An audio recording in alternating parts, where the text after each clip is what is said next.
warahmatullahi wabarakatuh.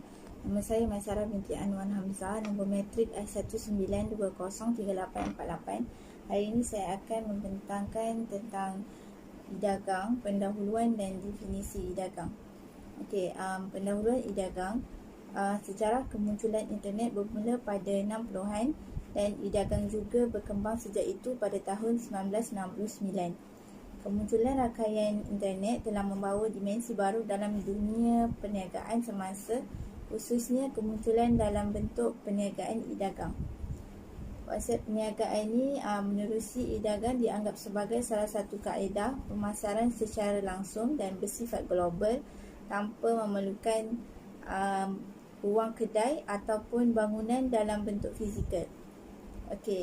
Ianya juga aktiviti jual beli yang boleh dilakukan atau dilaksanakan mengikut keselesaan pelanggan tanpa memerlukan mereka bergerak ke premis perniagaan.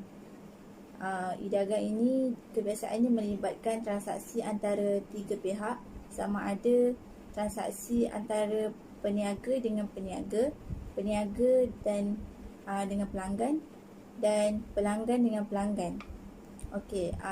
Perniagaan dalam talian atau dikenali sebagai e-dagang telah membuka ruang yang luas untuk menarik pasaran dan pelanggan.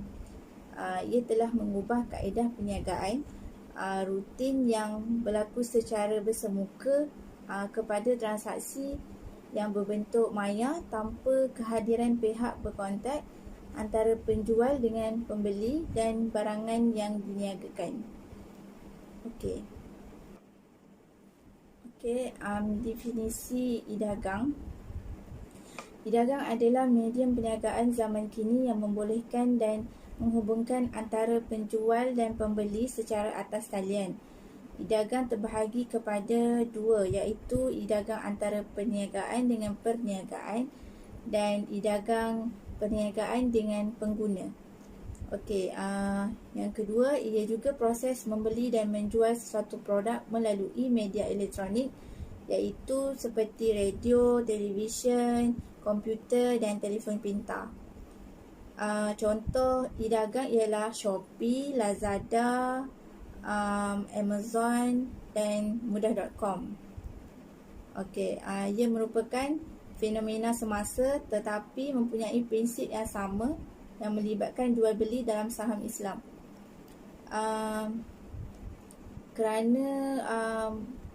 Perkara ini melibatkan konteks pertukaran sesuatu yang bernilai daripada satu pihak kepada pihak yang lain untuk memperoleh keuntungan. E-dagang juga boleh disimpulkan sebagai aktiviti jual beli yang dilakukan oleh orang ramai bagi memenuhi kehendak dan keperluan harian mereka melalui kaedah elektronik. E-dagang adalah kaedah jual beli semasa yang diharuskan kepada umat Islam dengan syarat tidak melanggar sebarang ketetapan syariah bagi urusan jual beli tersebut. Sekian, terima kasih daripada saya. Seterusnya akan disambung oleh sahabat saya. Assalamualaikum warahmatullahi wabarakatuh. Nama diberi Nur Izzatul Ilya binti Ilyas. Nombor metrik I19203863. Baik, saya akan membentangkan tentang pembentukan kontrak dalam transaksi e-dagang. Kontrak jual beli sama seperti rukun tawaran yang dipraktiskan dalam e-dagang kerana transaksi e-dagang ini dibentuk tanpa kehadiran pihak berkontrak secara bersemuka. Setelah itu, e-dagang ni berbentuk kontrak bain al-ghaibin dalam Undang-Undang Kontrak Islam.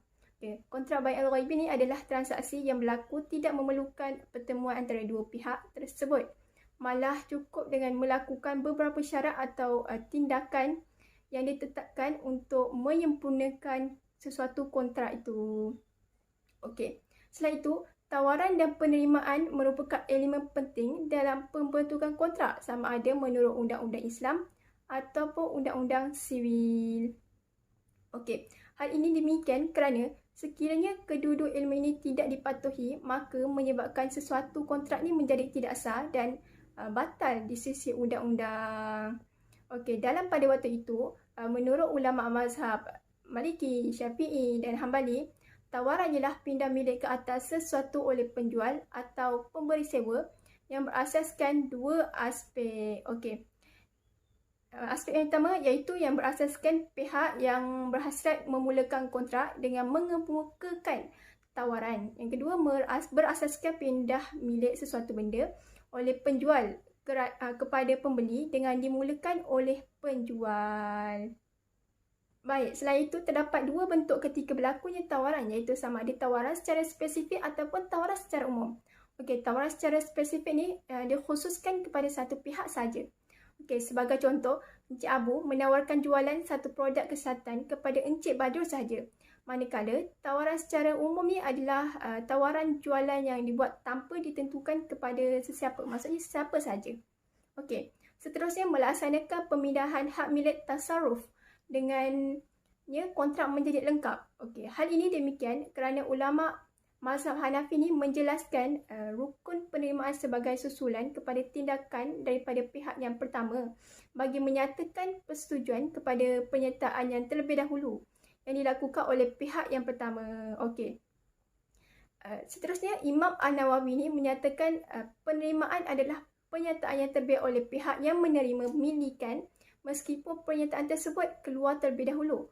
Okay, hal ini demikian kerana untuk menghasilkan kontrak yang lengkap dalam pembentukan suatu kontrak hendaklah mempunyai ilmu utama serta menjadikan ia suatu keperluan bagi menentukan kaedah penerimaan yang berkenaan. Baik, pada waktu itu terjadinya penerimaan daripada pihak yang ingin mengadakan kontrak dalam transaksi perbankan internet setelah diisi segala maklumat yang dikehendaki dan bersetuju dengan cara tertentu mengikut program yang ditetapkan oleh pihak bank. Okey, walau bagaimanapun, pengguna perbankan internet ni yang menjadi penerimaan tawaran tidak berlaku secara serta-merta setelah melihat tawaran perkhidmatan yang disediakan. Kerana selain pelanggan terpaksa mengisi segala maklumat yang diperlukan, pelanggan ni terlebih dahulu perlu memilih perkhidmatan yang ingin dilaksanakan. Baik.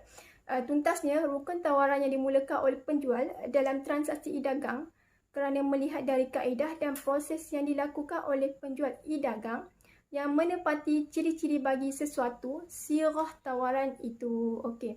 Namun, sekiranya tiada tindakan susulan di pihak penerima tawaran, maka tawaran ini tidak akan membentuk kontrak yang lengkap.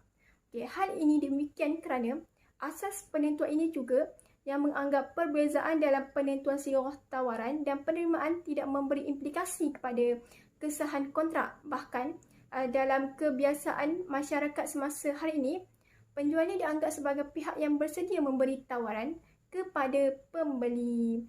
Okey, itu sahaja daripada saya. Saya serahkan kepada pembentang yang seterusnya. Terima kasih. Okey, Assalamualaikum warahmatullahi wabarakatuh.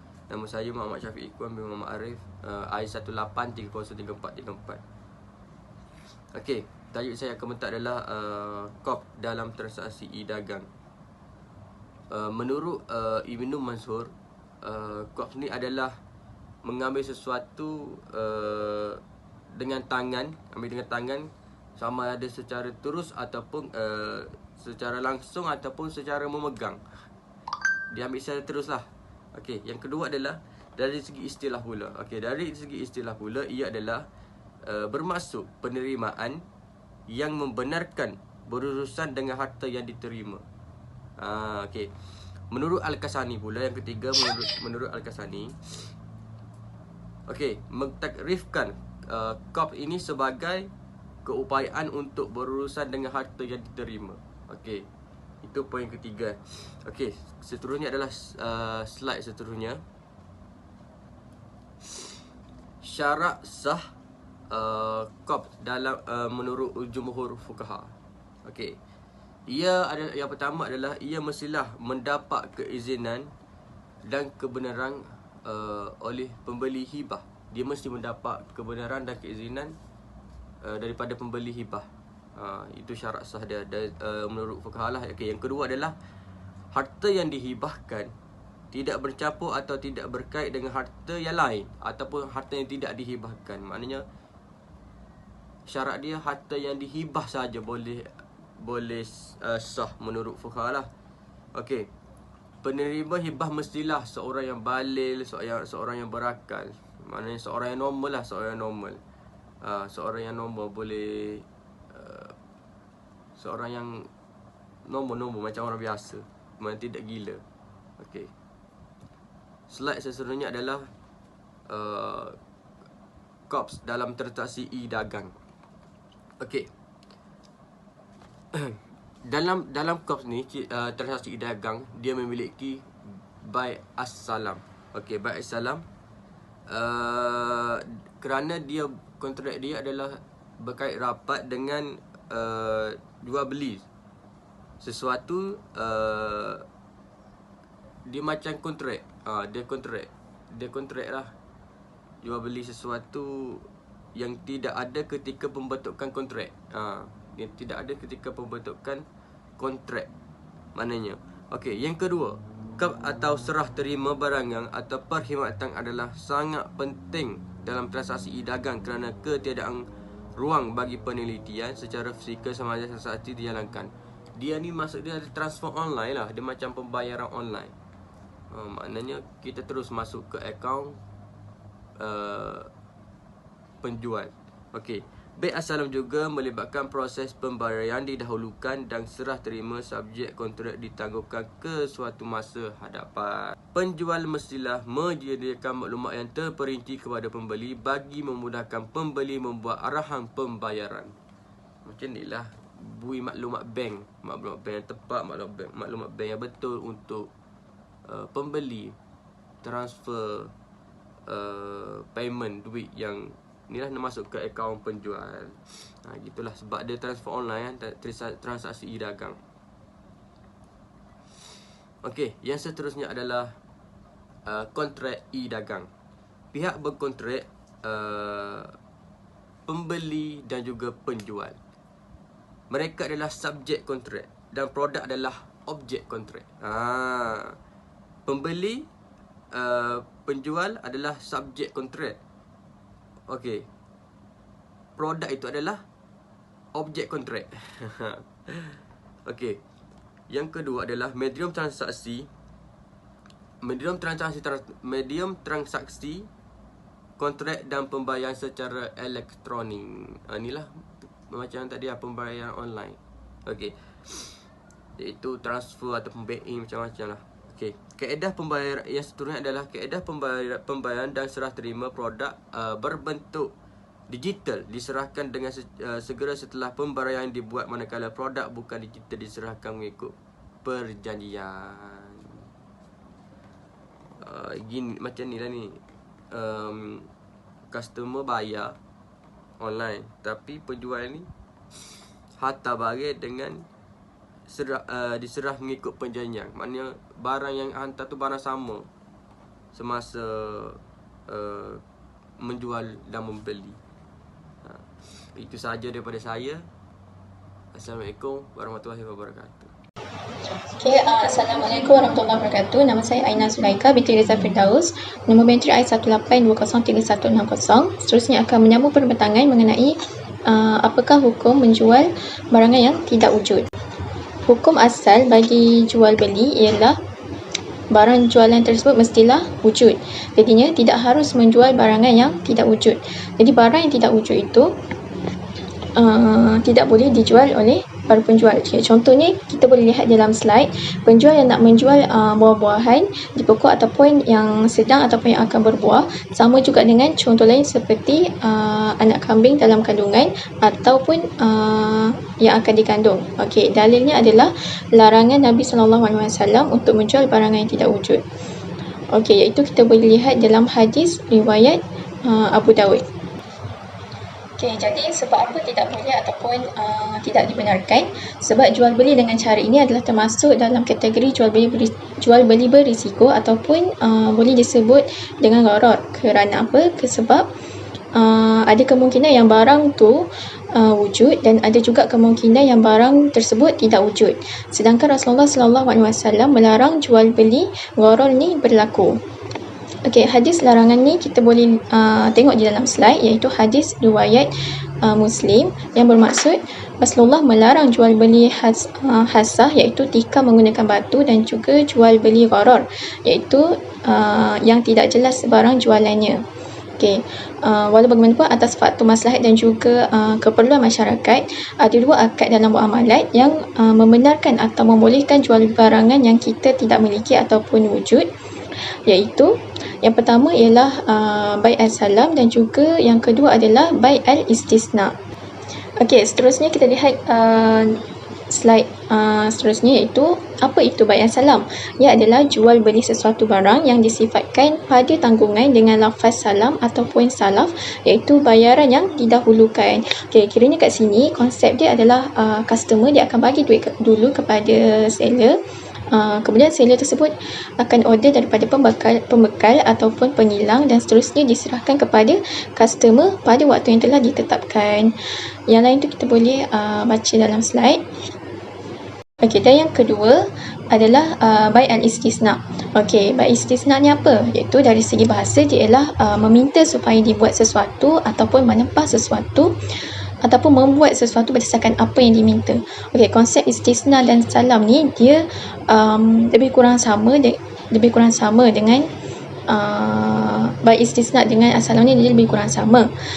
Di mana keduanya merupakan urus niaga tempahan barang. Cumanya yang membezakan antara dua prinsip ataupun dua akad ini ialah jenis barang yang ditempah. Okey, contoh kalau bai' al-salam, jenis barang yang ditempah ni dia lebih umum berbanding barang yang ditempah di dalam istisna, yang mana tempahan yang diminta ni berbentuk khusus dan ia tak semestinya benda yang wujud dalam pasaran. Okey, contohnya apa? Contohnya customer dia nak order dekat seller seperti baju, kereta, perabot ataupun kek dan juga sebagainya. Jadi jual beli ini hukumnya adalah harus. Assalamualaikum warahmatullahi wabarakatuh. Nama saya Muhammad Hazim bin Ahmad Yaakob, bernombor metrik I1920387. Hari ini saya akan menerangkan bahagian pembentangan yang bertajuk e-dagang. Pembentangan saya pada kali ini adalah rukun dan syarat jual beli. Yang pertama, rukun jual beli. Setiap jual beli harus sekiranya menepati syarat dan rukun jual beli. Dr. Wahbah Zuhaili menyatakan dalam bukunya Al-Fiqh Al-Islam wa Adillatuh bahawa jumhur ulama telah bersepakat mengenai rukun jual beli sebagaimana berikut. Yang pertama, haruslah ada pembeli, iaitu pembeli mestilah waras, baligh dan berakal dan boleh menguruskan harta dengan baik. Para ulama bersepakat mengatakan bahawa kedua pihak yang berakad perlulah berakal. Justeru itu kanak-kanak, orang gila dan bodoh tidak boleh melakukan sebarang muamalah serta tidak boleh melakukan akad jual beli. Yang kedua pula adalah penjual. Penjual iaitu penjual yang hendak menjualkan barang, ia juga mestilah berakal, waras dan baligh yang boleh berfikir tentang akad jual beli. Seterusnya, sirah akad. Sirah akad pula ialah sirah akad yang melibatkan ijab dan qabul. Ijab dan qabul merupakan unsur yang penting ketika berlakunya akad jual beli. Dengan lafaz seperti saya menjual kereta ini kepada anda dengan harga sekian-sekian. Dan qabul pula ialah menjawab qabul, iaitu seperti saya setuju atau saya membelinya. Adapun menurut mazhab Hanafi, lafaz ijab boleh dilafazkan oleh salah seorang daripada penjual atau pembeli, manakala bagi Imam Syafi'i, Imam Maliki dan Imam Hanbali pula bersepakat bahawa lafaz ijab merupakan penyerahan hak milik daripada penjual walaupun ia diucapkan terkemudian daripada qabul. Seterusnya pula rukun jual beli yang terakhir ialah barang yang hendak dijual ataupun yang dibeli. Barang jualan dan harganya atau dikenali sebagai subjek kontrak.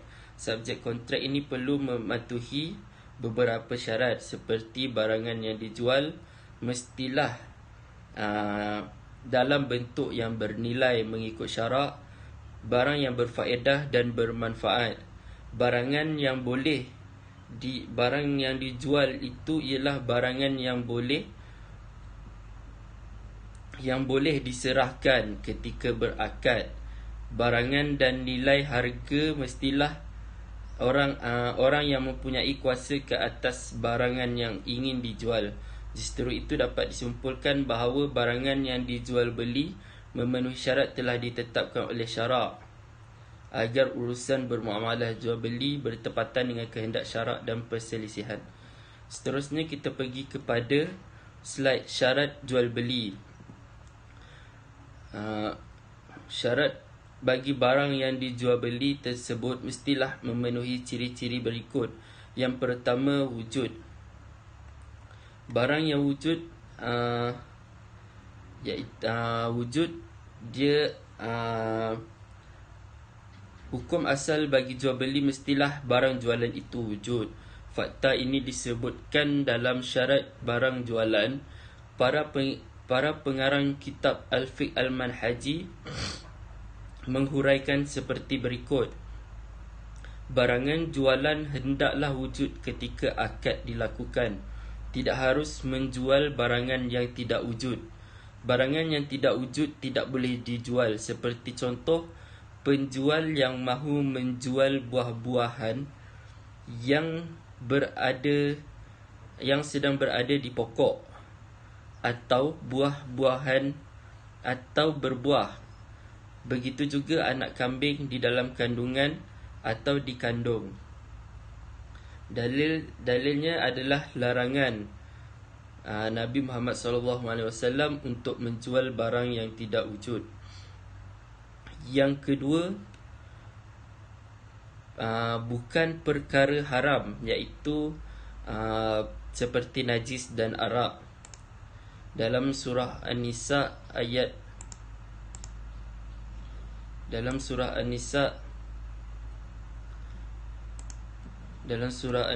ayat 29,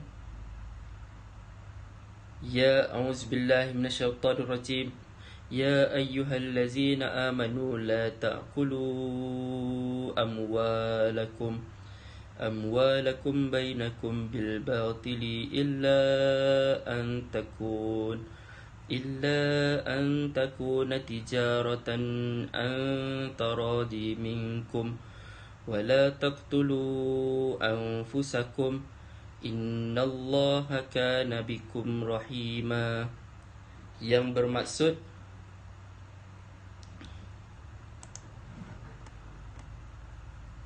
bermaksud, hai orang-orang yang beriman, janganlah kamu saling memakan harta sesama kamu dengan jalan yang batil, iaitu tidak benar, kecuali dengan jalan perniagaan yang berlaku dengan suka sama suka di antara kamu, dan janganlah kamu membunuh diri, sesungguhnya Allah Maha Penyayang kepada kamu. Surah An-Nisa ayat 29.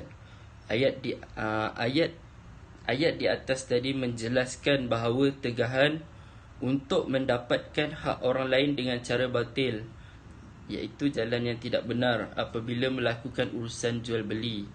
Ayat tersebut juga menjelaskan jalan yang batil merujuk kepada jalan yang haram menurut agama, iaitu jual beli yang tidak memenuhi rukun dan syarat, syarat-syaratnya, seperti jual beli najis dan arak. Seterusnya, yang ketiga ialah barang yang boleh diserahkan kepada pembeli. Yang keempat, barang tersebut hendaklah milik penjual itu sendiri, tidak boleh menjual barang yang haram ataupun seperti barang-barang curi ataupun barang kepunyaan orang lain. penjual tu ambil dan jual kepada orang lain. Yang terakhir ialah diketahui oleh pihak yang berakad.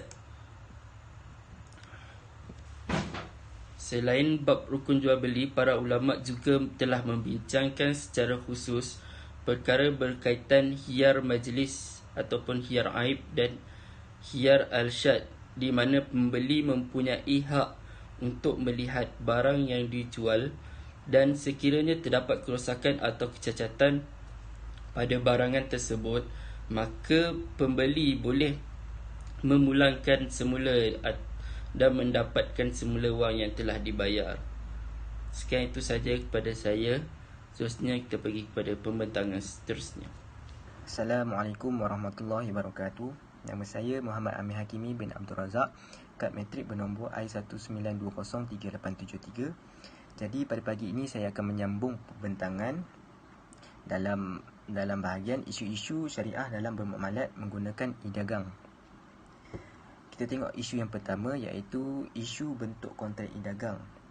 Jadi isunya adalah bentuk kontrak melibatkan kontrak secara berlafaz, bertulis, perbuatan dan isyarat dan penagaan atas talian yang menggunakan komputer sebagai perantara dalam melakukan transaksi e-dagang.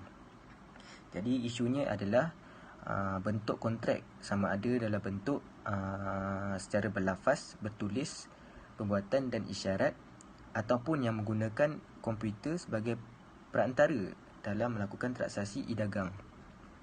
Jadi dia punya kontrak yang berlaku boleh dikira sebagai kontrak secara bertulis kerana pembeli dan penjual berinteraksi melalui komputer, yang di mana dalam komputer tersebut boleh merekodkan data atau merekodkan data dan juga boleh dicetak. Seperti yang kita maklum, teknologi sekarang ini terdapat komputer dan handphone. Jadi kalau komputer, bolehlah kita simpan data tersebut dan juga boleh kita print data tersebut. Jadi kalau phone pula, kita boleh kita boleh semak data tersebut. Kemudian kita juga boleh screenshot data-data yang kita dapat melalui penjual dan pembeli. Seterusnya, para ulama fuqaha terdahulu juga telah menjelaskan bahawa bertulis atau bercetak merupakan antara salah satu bentuk kontrak. Makna para ulama fuqaha terdahulu menjelaskan bahawa bertulis ataupun bercetak ini adalah salah satu dalam bentuk kontrak. Jadi kontrak ini dibenarkan oleh syarak untuk menunjukkan kehendak kedua belah pihak yang berkontrak. Kedua belah pihak ni adalah penjual dan pembeli. Jadi kehendak kedua belah pihak yang berkontrak iaitu kedua-duanya mampu berkata-kata, iaitu penjual atau pembeli tersebut mampu berkata-kata, ataupun yang kedua, kedua-duanya tidak mampu berkata-kata, iaitu salah satu di antara mereka, iaitu penjual atau pembeli tidak mampu berkata-kata. Jadi yang ketiga, salah seorang sahaja yang mampu berkata-kata.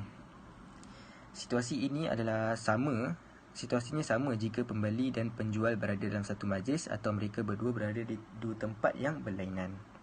Menurut Al-Bakli, kontrak yang dilakukan secara bertulis antara dua pihak yang ghaib adalah sama seperti kontrak yang dilafazkan oleh kedua pihak yang hadir.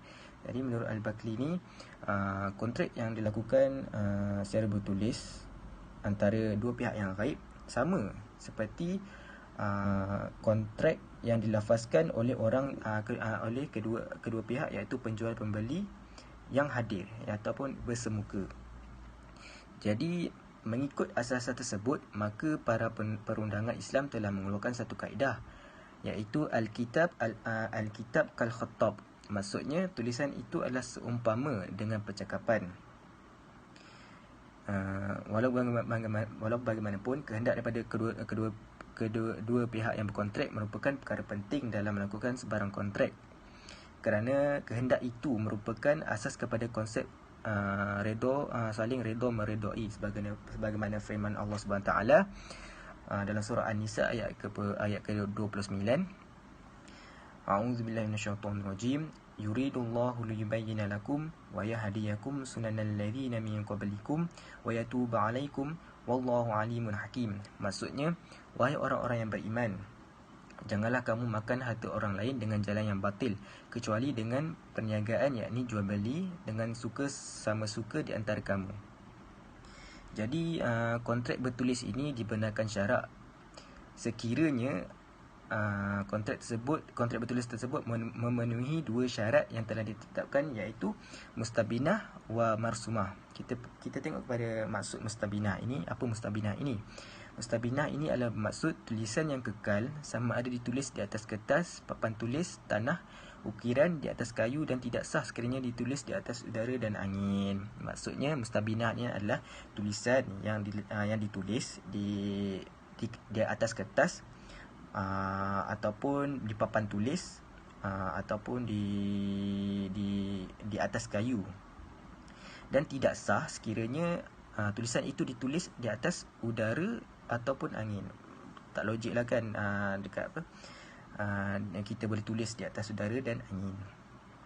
Seterusnya marsumah. Marsumah ini adalah maksud tulisan itu ditulis dengan cara tulisan yang biasa diamalkan oleh kebanyakan manusia, seperti dalam urusan surat menyurat dan memadai surat tersebut mengandungi nama orang yang dikirim surat dan nama pengirim. Sebagai contoh, kita beli barang di Shopee kan. Kita beli barang, kemudian kita dah beli, dah bayar semua. Lepas tu barang tu sampai. Kan barang tu sampai, parcel tu kita tengok kat situ ada tulisan ataupun ada data yang menunjukkan alamat pengirim dan alamat diterima, iaitu alamat penjual dan alamat pembeli. Seterusnya kita pergi kepada isu yang kedua, iaitu isu barang jualan e-dagang. Jadi dalam isu barang jualan e-dagang ni terdapat dua isu, iaitu yang pertama, hukum melakukan kontrak ke atas barang yang gaib. Yang kedua, hukum melakukan kontrak ke atas barang yang masih tidak wujud. Dan jadi dalam isu kedua-duanya ini, pelbagai pandangan daripada para ulama. Menurut pandangan mazhab Hanafi, sesiapa yang membeli suatu barang yang tidak dilihat, yakni gaib, maka jual beli tersebut adalah sah dan mempunyai hak khiar bagi meneruskan jual beli tersebut atau tidak, tanpa mengira barang tersebut menepati sifat-sifat yang dinyatakan atau sebaliknya. Jadi dalam mazhab Hanafi ini, sesiapa yang membeli suatu barang yang tidak dilihat, maka sah jual belinya tersebut, dan mempunyai hak khiar untuk meneruskan jual beli, sama ada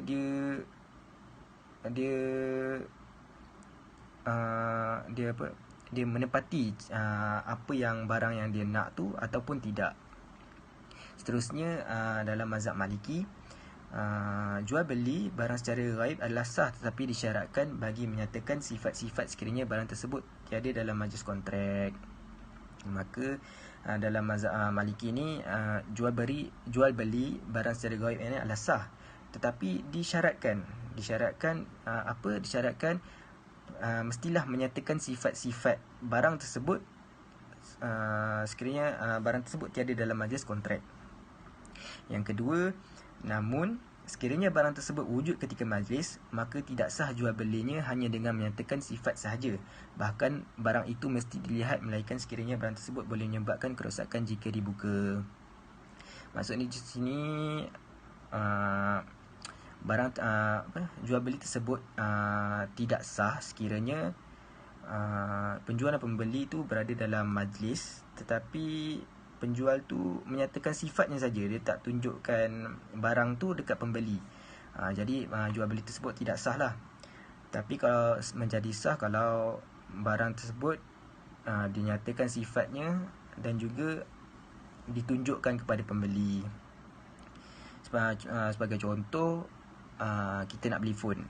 Kita pergi kedai phone, kita tanya penjual tu, saya nak beli phone. Lepas tu yang penjual phone tu pun cakap, ini phone, ni saya ada phone,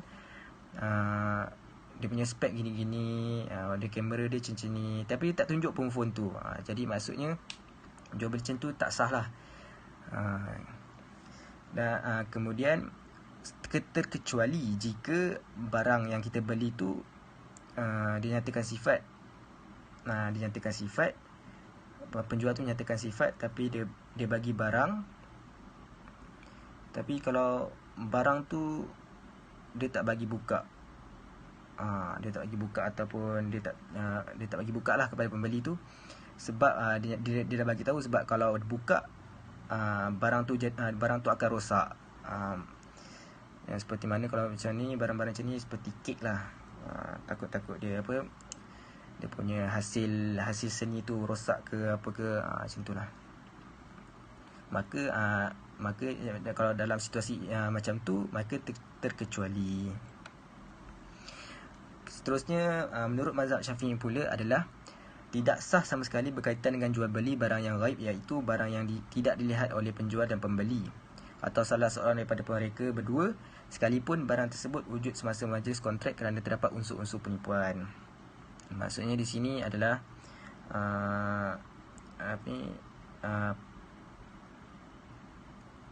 barang gaib tu tidak dilihat oleh barang yang hendak dibeli tu tidak dilihat oleh penjual ataupun pembeli, ataupun salah seorang di antara mereka tak tengok barang tu. Jadi jual beli tu tidak sah, walaupun barang tu wujud ataupun barang tu nampak ketika majlis kontrak. Seterusnya, sah jual beli tersebut dengan syarat hendaklah dinyatakan sifat-sifatnya dan pembeli berhak khiyar sebaik sahaja melihatnya. Jual beli ni sah apabila sah jual beli tersebut sekiranya